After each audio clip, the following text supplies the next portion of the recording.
Barulah kita bisa memahami siapa kita yang sesungguhnya.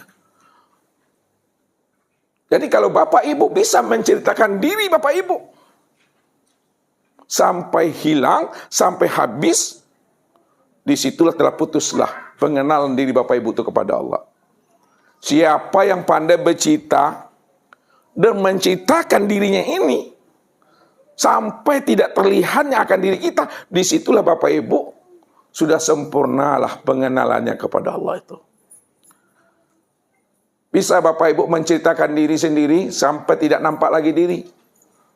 Pak Abdul bisa menceritakan diri sehingga tidak terlihat lagi diri Pak Abdul di situ.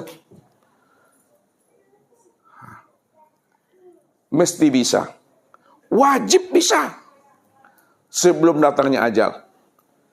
Lalu bagaimana Bapak Ibu menceritakan diri supaya tidak lagi terlihat diri? Karena yang wujud dan yang nyata itu hanya Allah. Karena Allah cuma yang wujud.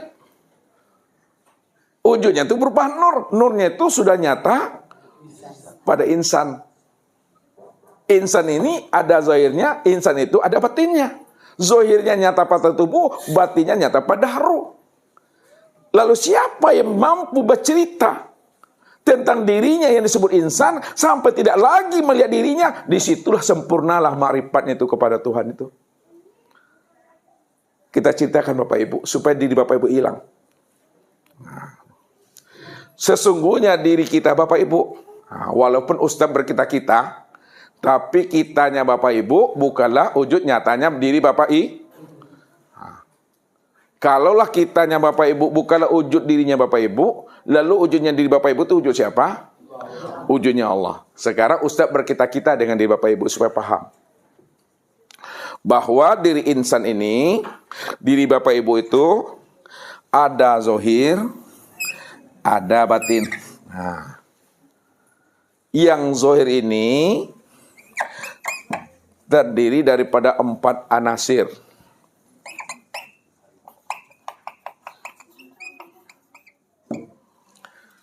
Dan yang batin ini, ya, ruh itu juga terdiri daripada 4 anasir. Lihat. Mana yang dikatakan 4 anasir pada tubuh? 4 anasir pada tubuh ini, Bapak Ibu, inilah yang disebut namanya dengan anasir api. Kemudian angin, air, tanah.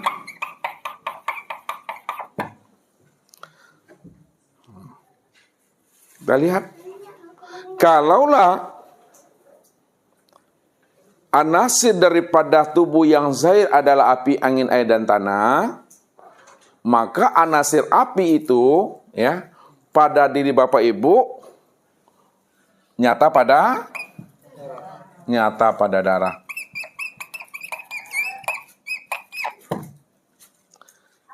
Inilah yang disebut istilahnya menerangi alam batang tubuh ini.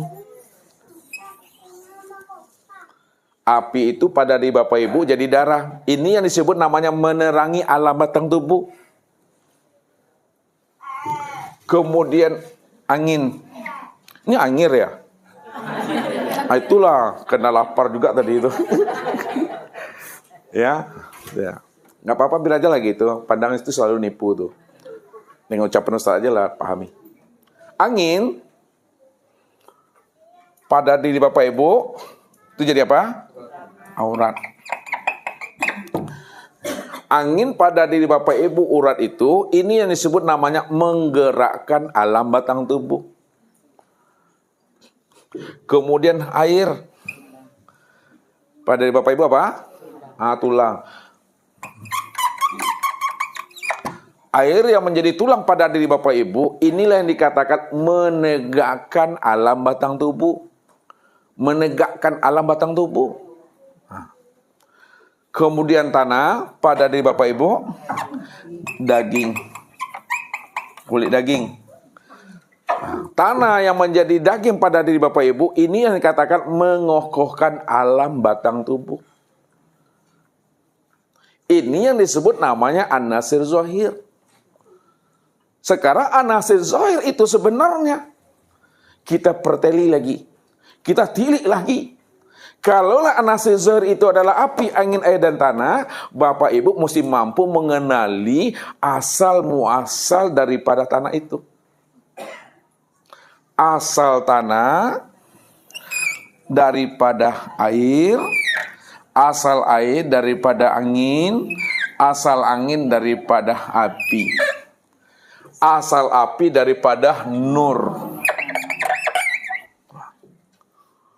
Atau bahasa yang paling simpel lagi, asal tanah adalah nur, asal air adalah nur, asal angin adalah nur, asal api juga adalah nur.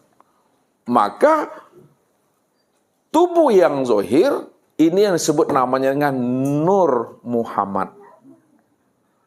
Tubuh yang zahir ini disebut Nur Muhammad. Ya. Pandangan zahir memang nampak darah, urat, tulang, daging. Pandangan zahir nampak darah, urat, tulang, daging. Pandangan hati adalah nur. Itu dia. Itu yang pertama memahaminya. Yang kedua, an-nasir yang batin. Juga ada 4. An-nasir yang batin yang nyata pada ruh juga 4. Ini disebut namanya wujud, ilmu, nur, suhud. Bahwa asal suhud, asal nur, asal ilmu, asal wujud pada diri Bapak Ibu tuh, lihat. Wujud itu adalah zat, ilmu itu adalah sifat, nur itu adalah asma, sedangkan suhud itu adalah af'al. Ya. Itu makna hakikatnya, bahwa suhud, nur, ilmu, dan wujud, af'al, asma, sifat, dan zat, yang nyata af'al itu pada tubuh, yang nyata asma itu pada hati, yang nyata sifat itu pada ruh, yang nyata zat itu pada sir, hakikatnya juga adalah nur. Kalaulah hakikatnya adalah nur, itu artinya insan yang bertubuh zahir dan bertubuh batin itu hakikatnya adalah nur. Itulah dia yang maksud Nur Muhammad, bukan Nabi Muhammad. Jadi diri Bapak Ibu dipahami, diri yang zahir dengan diri yang batin ini, karena asal keduanya itu adalah nur, disebutlah namanya Nur Muhammad. Nah, kalau Bapak Ibu sudah paham, yakin dengan ilmu yang kita pahami, apa kata Rasul? Innallaha harrama alal ardi ayyakula ajasadal anbiya. Allah akan haramkan bumi ini. Dia tidak akan menghancurkan. Dia tidak akan membusukkan, dia tidak akan membangkaikan. Bagi orang-orang yang telah mengenal namanya Nur Muhammad itu.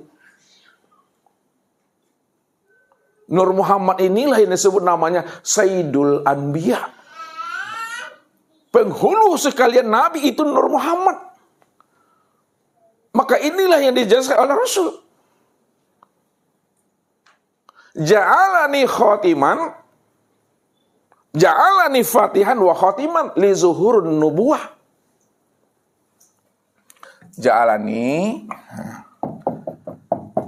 fatihan wa khatiman li zuhuril nubuwah. Ja'alani fatihan. Aku ini dijadikan Allah sebagai pembuka. Pembuka itu maksudnya adanya alam semesta, adanya alam batang tubuh itu kena aku. Kena aku itu. Maksudnya dari nur itu maksudnya. Ini cita hakikat. Wa khatiman. Dan aku juga lah, kata Nur itu, sebagai penutupnya. Ini maknanya yang tersirat, bahwa batinnya lebih dahulu tua daripada zohirnya. Maknanya, Nur Muhammad itu lebih tua dari sekalian Nabi dan Rasul. Makanya disebut Sayyidul Anbiya. Batinnya lebih tua, lebih dahulu dibandingkan Nabi Adam dan Nabi-Nabi dan Rasul setelahnya. Sementara zohirnya lebih muda daripada Nabi dan Rasul. Mulai dari Nabi Adam sampai kepada Isa. Dia yang lebih muda. Siapa itu? Itulah Nabi Muhammad Sallallahu Alaihi Wasallam. Disitulah rahasianya. Ketika Rasul ditanya oleh sahabat, "Mata kuntan nabiyan ya Rasulullah?" Ini cerita hakikat. Kapan engkau menjadi nabi ya Rasul? Mata kuntan nabiya ya Rasulullah. Kapan engkau menjadi nabi ya Rasul? Apa jawaban beliau? Kuntu nabiyan wa Adam bainah ruh wal jasad. Aku sudah lebih dahulu menjadi nabi, padahal Adam baru antara ruh dengan jasad. Aku udah dulu jadi nabi. Itu maksud yang sebenarnya, aku dahulu menjadi nabi, itu dari sisi nur, dari sisi hakikat. Atau disebut juga dari sisi ruhani.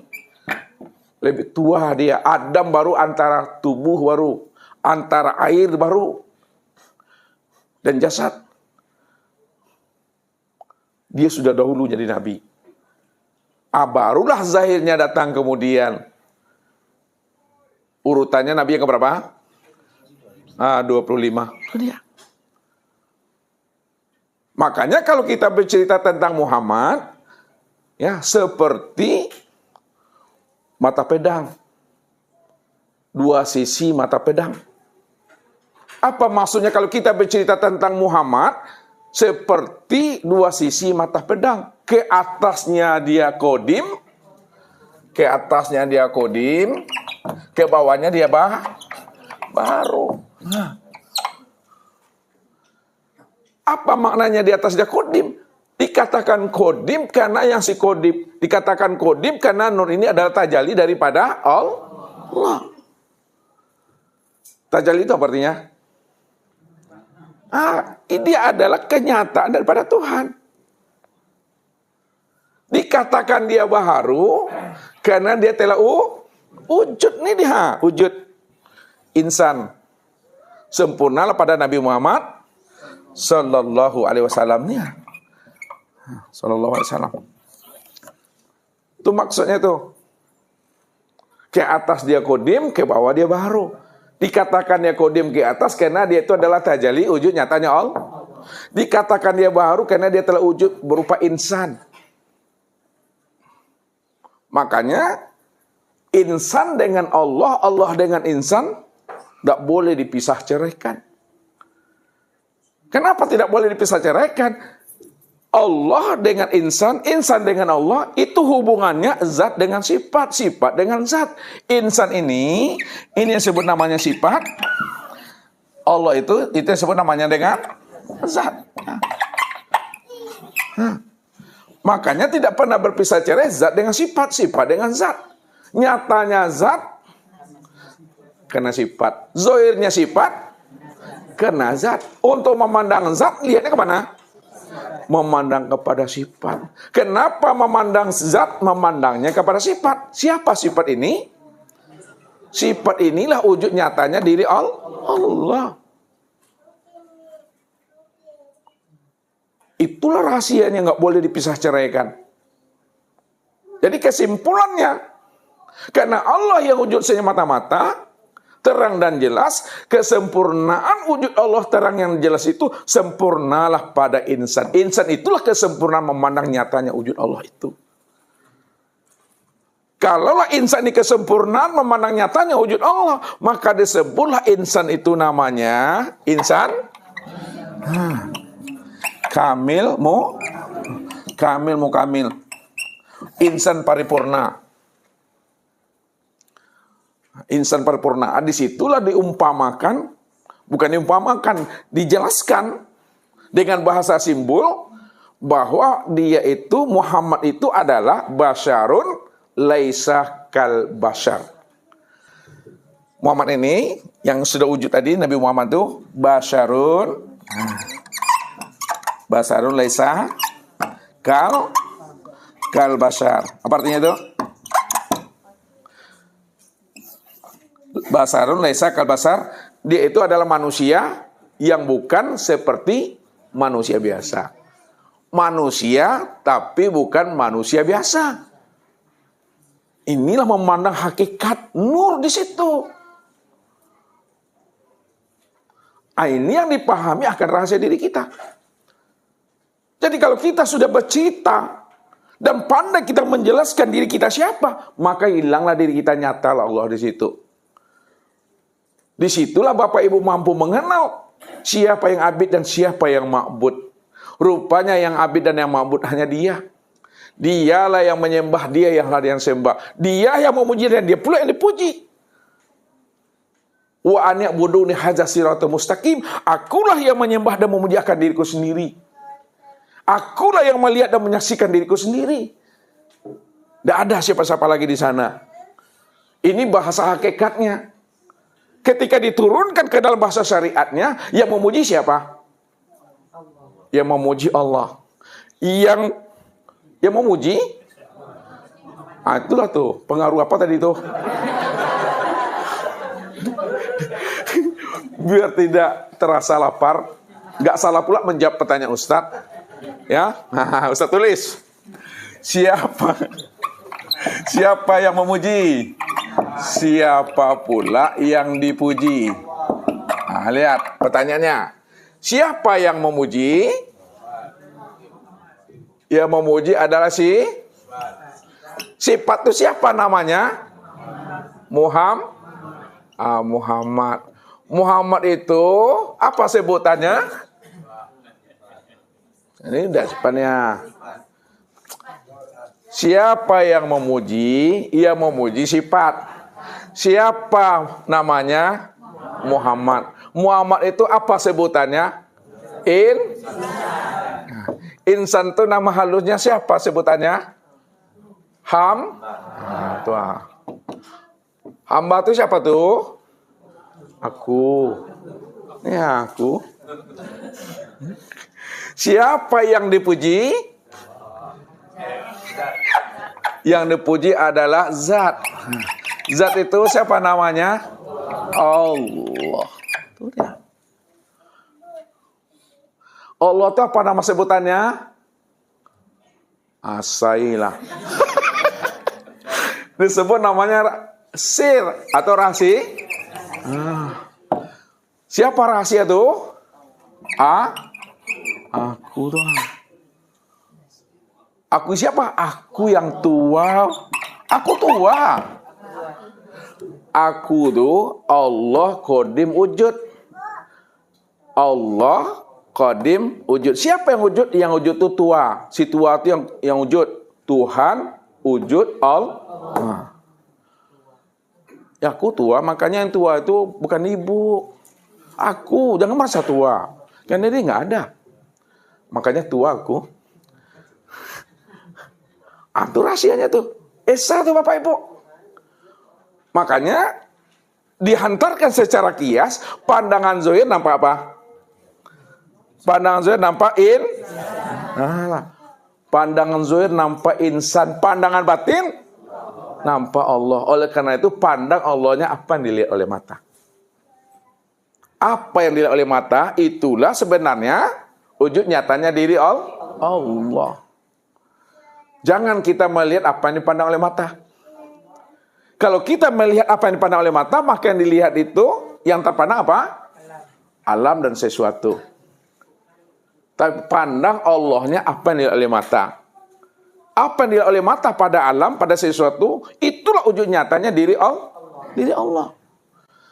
Ketika sudah terpandang wujud diri Allah itu pada alam, pada hamba, pada insan, pada diri Bapak Ibu, rahasiakanlah diri aku itu pada dirimu. Itu maksudnya, jangan kamu katakan kamu itu Allah. Jangan kamu bilang Allah itu dirimu.